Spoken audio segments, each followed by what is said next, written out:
അടുത്തത് resonance in benzene. ഇത് കുറേ കൂടി ചോദിച്ചിട്ടുണ്ട്. What is resonance stabilization of benzene എന്നെല്ലാം 10 മാർക്കിനെല്ലാം ഉണ്ടായി കമ്പനിയായിട്ട് ചോദിച്ചിട്ടുണ്ട്. അപ്പോൾ resonance is a phenomenon describe the delocalization of electron within a molecule or polyatomic ion. അതായത് ഒരു മോളിക്യൂളിലുള്ള ഇലക്ട്രോൺസ് അങ്ങോട്ടും ഇങ്ങോട്ടും മാറിക്കളിക്കുന്നതിന് അതിനാണ് നമ്മൾ മെയിനായിട്ട് ഡീലോക്കലൈസേഷൻ പറയുന്നത്. അതാ വീടിലെ ബോണ്ട് ഇട്ട് പോവുക, ഇലക്ട്രോൺസ് മാറുന്നതിനാണ് ഡീലോക്കലൈസേഷൻ പറയുന്നത്. Due to the delocalization of electron different structures are possible.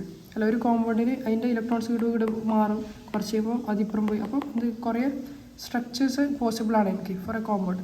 And by combining these structures the compound is represent resonance hybrid form.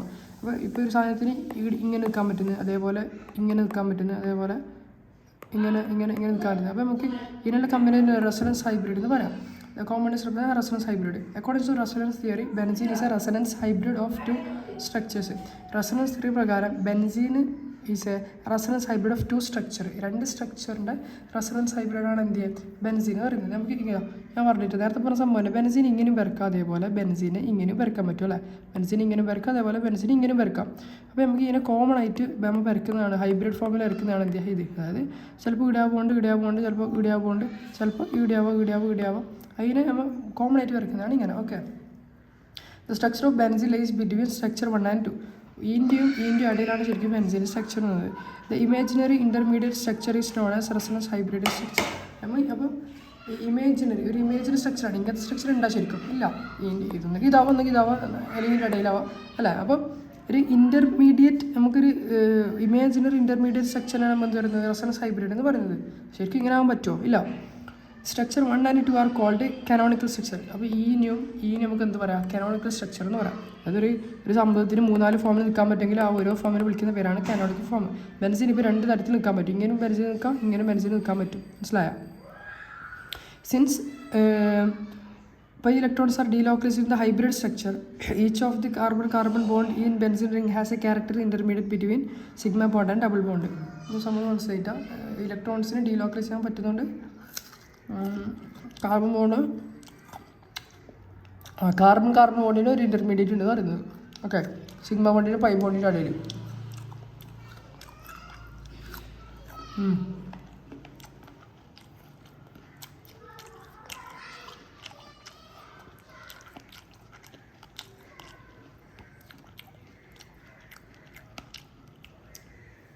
Resonance hybrid structure explain all the properties of benzene. Resonance hybrid structure benzene എല്ലാ പ്രോപ്പർട്ടിയും എന്ത് ചെയ്യുന്നുണ്ട്, explain ചെയ്യുന്നുണ്ട്. അതായത് isomer number. All carbon in benzene are equivalent. ഞാൻ പറഞ്ഞു ബെൻസീനിൽ എല്ലാ കാർബൺ എന്താണ് ഇക്വാലൻ്റ് ആണ്. And there are 3 disubstituted product indicating there are 3 disubstituted product. നമുക്ക് അതിനെ മനസ്സിലായതാ.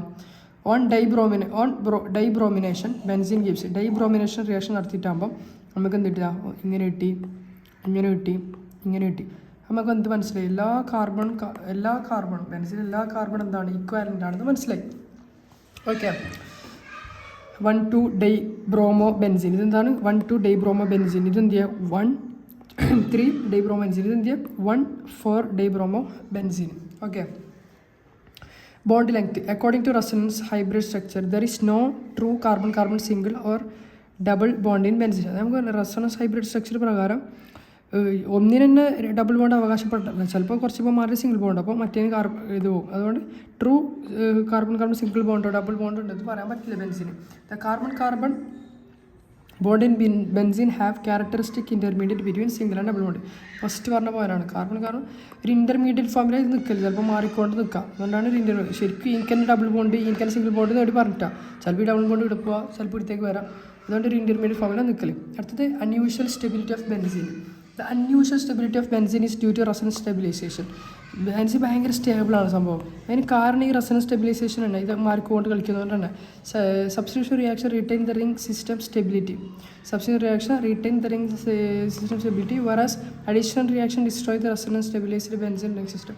സബ്സ്റ്റിറ്റ്യൂഷൻ റിയാക്ഷൻ നടന്നാലാണ് റിങ്ങിൻ്റെ സ്റ്റെബിലിറ്റി ഒന്നും നടക്കാമെന്ന് പോകുന്നില്ല, സ്റ്റേബിളായിട്ട് നിർത്തും. ബട്ട് അഡീഷണൽ റിയാക്ഷൻ നമ്മൾ നടത്തിയാൽ റെസണൻസ് സ്റ്റെബിലൈസ്ഡ് ബെൻസീൻ്റെ എന്ത് ചെയ്യും,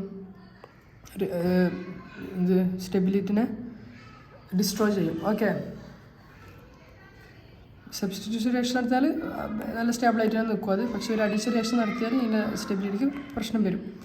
അതിന് ആരോമാറ്റിക് ക്യാരക്ടേഴ്സ്, ബെൻസീൻ്റെ ആരോമാറ്റിക് ക്യാരക്ടേഴ്സ് ഭയങ്കര ഇമ്പോർട്ടൻ്റ് ആണ്. ഓക്കെ, ചോദിച്ചിട്ടുണ്ട് ഇങ്ങനെ ചോദിച്ചിട്ടുണ്ട് ആരോമാറ്റിക് ക്യാരക്ടേഴ്സ് ഓഫ് ബെൻസീൻ എന്ന് പറഞ്ഞിട്ട് നോക്കാം. ഫ്രം എക്സ്പെരിമെൻ്റൽ സ്റ്റാൻഡ് പോയിൻറ്റിന് and aromatic compound should have high degree of unsaturation.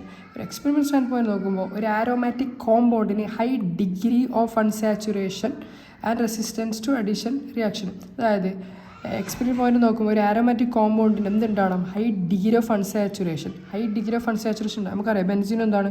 High degree of unsaturation ഉള്ള ഒരാൾ തന്നെ. അതിൻ്റെ റെസിസ്റ്റൻസ് ടു അഡീഷൻ റിയാക്ഷനോട് ഇഷ്ടമുള്ള ഒരാളാകാൻ പാടില്ല, ഇതിനൊരു എതിർപ്പുള്ള ഒരാളായിരിക്കണം ഈ ആരോമാറ്റിക് കോമ്പൗണ്ട് എന്ന് പറയുന്ന ആൾക്കാർ. അതായത് നമ്മൾ ബെൻസീൻ ആരോമാറ്റിക് ആണ് തെളിയിക്കാൻ പോകുന്നത്.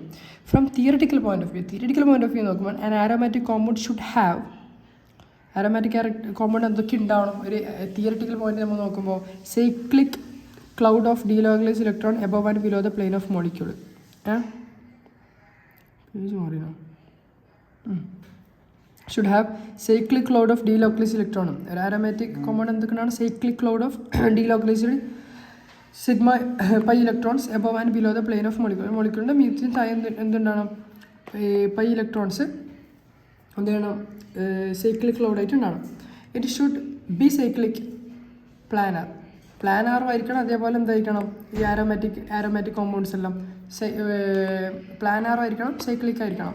The pi cloud must contain 4n+2 pi electrons. നമ്മൾ പറഞ്ഞു കുറേ പൈ ഇലക്ട്രോൺസ് ഉണ്ടെന്ന്. അത് എന്തായിരിക്കണം? Must contain 4n+2. മുന്നേ പഠിച്ചതാണ് ഇതെല്ലാം.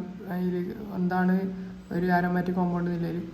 ആരോമാറ്റിക് കോമ്പൗണ്ട് എന്തുണ്ടാവണം? 4n+2 പൈ ഇലക്ട്രോൺസ് ഉണ്ടായിരിക്കണം. അങ്ങനെ ഇല്ല ഒരാളെ നമുക്ക് എന്ത് പറയാൻ പറ്റും? ആരോമാറ്റിക് കോമ്പൗണ്ട് എന്ന് പറയാൻ പറ്റും. ഇപ്പോൾ നമുക്ക് നോക്കാം. ബെൻസീൻ്റെ കേസ് എടുത്തിട്ട് നോക്കുന്നത് ബെൻസീൻ ആരോമാറ്റിക് കോമ്പൗണ്ട് ആണോ നോക്കാൻ പോകുന്നത്. Benzene have 6 pi electron. നമുക്കറിയാം ബെൻസീൻ എന്തുണ്ട്? 6 പൈ ഇലക്ട്രോൺസ് ഉണ്ട്. നമ്മൾ ഈ ഇക്വേഷൻ ഇട്ട് നോക്കുന്നത് 4n+2 = പൈ ഇലക്ട്രോൺസ്. 4n+2 കൂട്ടിയാൽ നമുക്ക് എന്ത് കിട്ടണം? ഇതിലെ പൈ ഇലക്ട്രോൺസിന് എണ്ണത്തിൻ്റെ സെയിം ആണ്. അങ്ങനെയാണെങ്കിൽ നമുക്ക് എന്ത് വരാം? ആരോമാറ്റിക് കോമ്പൗണ്ട് വരാം. നമ്മൾ ചെയ്ത് നോക്കുന്നത് ഇവിടെ n എന്ന് പറയുന്നത് നമ്പർ ഓഫ് റിംഗ് ആണ്. ഇപ്പോൾ ബെൻസിൽ എത്ര റിംഗ് ഉണ്ട്? 6 റിംഗ് ഉണ്ട്. അപ്പോൾ നമ്മൾ ചെയ്ത് നോക്കുന്നുണ്ട് 4 × n. എന്നിന് പകരം എത്ര അല്ലേ? First number of ring 6 sorry തെറ്റിപ്പോയ റിംഗ് എത്ര ഉണ്ട്? ഒറ്റ റിംഗ് അല്ലല്ലോ ബെൻസിൽ. അപ്പോൾ 4n+2 എന്ന് പറയുമ്പോൾ 4 n എന്ന് പറയുന്നത് എത്ര റിംഗ് ഉണ്ട് എന്നുള്ളത്. അപ്പോൾ ഒരു റിംഗിൽ 1+2 ഇപ്പോൾ എത്രയായി? 4 × 1 4 + 2 6. ഈ 6 വീട്ടിലെ പൈ ഇലക്ട്രോൺസിൻ്റെ എണ്ണത്തിന് കണക്കല്ലേ? സെയിം അല്ലേ? അപ്പോൾ നമുക്ക് എന്ത് പറയാം? ഇതെന്താണ്? ആരോമാറ്റിക് കോമ്പൗണ്ട് ആണെന്ന് പറയാം. മനസ്സിലായല്ലേ? മനസ്സിലായി ഒന്ന് റിപ്പീറ്റ് അടിച്ച് നോക്കാം. എക്സ്പ്ലെയിൻ ചെയ്താൽ കുറേ ലോങ് അപ്പോൾ എനിക്ക് മേനെയാവും, കുറേ ഉണ്ടാവും. അടുത്ത് നമ്മൾ ബാറുകൾ എടുക്കുന്നത് സൈക്ലോ പെൻഡ ഡൈ ഈനൽ കാറ്റോൺ എടുക്കുന്നത്. ഇതിൽ എത്ര പൈ ഇലക്ട്രോൺസ് ഉണ്ട്? ഇതിൽ 4 പൈ ഇലക്ട്രോൺസ് ഉണ്ട്. ഓക്കെ. പിന്നെ നമ്മൾ ഇത് ആരോമാറ്റിക് കോമ്പൗണ്ട് ആണ് നോക്കാൻ പോകുന്നുണ്ട്. ഇക്വേഷനിൽ 4n+2 = പൈ ഇലക്ട്രോൺസ്. ഇവിടെ എത്ര പൈ ഇലക്ട്രോൺസ്? 4. അപ്പോൾ ഇത് കൂട്ടുമ്പോൾ നമുക്ക് എന്ത് കിട്ടണം? 4 കിട്ടണം. നോക്കാം.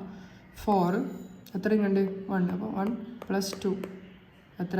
6 പൈ ഇലക്ട്രോൺസ് ആണ്. പക്ഷേ ഇവിടെ എത്ര പൈ ഇലക്ട്രോൺസ് ഇല്ല? 4. അപ്പം ഇത് ഈക്വൽ ആകുന്നില്ല. ഈ ഇക്വേഷനും എനിക്കില്ല പൈ ഇലക്ട്രോൺസും സെയിം ആകുന്നില്ല. അതിനർത്ഥം എന്താണ്? ഇത് ആരോമാറ്റിക് കോമ്പൗണ്ട് അല്ല.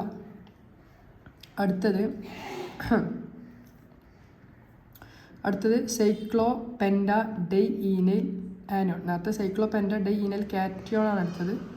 ഇപ്പോൾ നമ്മളുടെ ആനിയോൺ എടുക്കുന്നത്. ഇതിൻ്റെ പൈ ഇലക്ട്രോൺസ് എത്രയില്ല? എനിക്ക് 6 ഉണ്ട്. 1 2 3 4 5 6. ഇതിന് എത്ര ഇലക്ട്രോൺസ് ഉണ്ട്? 6 ഇലക്ട്രോൺസ് ഉണ്ട്. ഓക്കെ, 6 ഇലക്ട്രോൺസ് ഉണ്ട്. ഇനി ഈ ഇക്വേഷൻ ചെയ്ത് നോക്കിയാൽ നമുക്ക് കിട്ടുമോ നോക്കാം. ഈ ഇക്വേഷൻ എങ്ങനെ? 4 n എത്ര? 1 ഇല്ല, ഒരു റിംഗിൽ +2 എന്ന് പറയുന്നത് 6 ആണ്. 6 = ഇവിടെ എനിക്ക് എത്ര പൈ ഇലക്ട്രോൺസ് ഉണ്ട്? 6. അതിനർത്ഥം ഇതെന്താണ്? ആരോമാറ്റിക് ആണെന്ന് തെളിഞ്ഞു. അടുത്തത് സൈക്ലോ ഹെപ്റ്റാട്രൈ ഈനൽ കാറ്റയോൺ. ഈനും 6 പൈ ഇലക്ട്രോൺസ് ഉണ്ട്. ഇതിന് ഒരു സൈക്കിളില്ല. അപ്പം നമുക്ക് ആ ഇക്വേഷൻ ചെയ്താൽ എത്ര കിട്ടും? 6 കിട്ടും. ഇതിൻ്റെ 6ഉം ആ ഇക്വേഷൻ 4+2 കിട്ടുമ്പോൾ 6 കിട്ടും. അതിനർത്ഥം ഇതും ആരോമാറ്റിക് ആണ്. പിന്നെ സൈക്ലോ ഹെപ്റ്റാട്രൈ ഈനൽ ആനിയോൺ. ഇതിന് എത്ര പൈ ഇലക്ട്രോൺസ് നോക്കാം? 1 2 3 4 5 6 7 8. ഇതിന് 8 ഉണ്ട്. പക്ഷേ നമ്മൾ 2n+2 ഇക്വേഷൻ ചെയ്ത് നോക്കിയാൽ നമുക്ക് എന്ത് കിട്ടിയില്ല? 4n+2 എന്നല്ല, 4+2 ഇക്വേഷൻ ചെയ്ത് കിട്ടിയാൽ ഈക്വൽ ആയില്ല. ഇത് നമുക്ക് ചെയ്യുമ്പോൾ 6 കിട്ടും. പക്ഷേ ഇതിന് 8 പൈ ഇലക്ട്രോൺസ് ഉണ്ട്. So this is not aromatic. Naphthalene ചെയ്യുമ്പോൾ നാഫ്തലിൻ ആരോമാറ്റിക് ആണെന്ന് തെളിയും. പറഞ്ഞിട്ടില്ല. ഫോർ എൻ എന്ന് പറഞ്ഞാൽ നമ്പർ ഓഫ് റിങ്. ഇപ്പോൾ 2 റിങ് ഉണ്ട്. അപ്പം 4 എന്ന് പറയുമ്പോൾ 4 × 2 പ്ലസ് 2 അപ്പോൾ എത്ര? 8 8 10 ഇലക്ട്രോൺസ്. അപ്പം നോക്കാം. ഇപ്പം ഇത് ഇതിനകത്തുണ്ട് 1 2 3 4 5 6 7 8 9 10. ഇതിന് 10 ഇലക്ട്രോൺസ് ഉണ്ട്. Mf4+2 ഇക്വേഷൻ ചെയ്യുമ്പോൾ നമുക്ക് എന്ത് കിട്ടി? 10 ഇലക്ട്രോൺസിന് കിട്ടി. അപ്പം ഇത് ഈക്വൽ ആയത് കാരണം ഇതും എന്താണ്? ആരോമാറ്റിക് ആണ്. അതായത് നാഫ്തലിൻ എന്ന് പറയുന്നത് ഒരു ആരോമാറ്റിക് കോമ്പൗണ്ട് ആണ്. അതേപോലെ ആംഗ്രിസ് ഇത് ചെയ്തൊക്കെയാണ് എല്ലാം ഒരു സ്റ്റെപ്പിലാണ് വരുന്നത്. ഓക്കെ.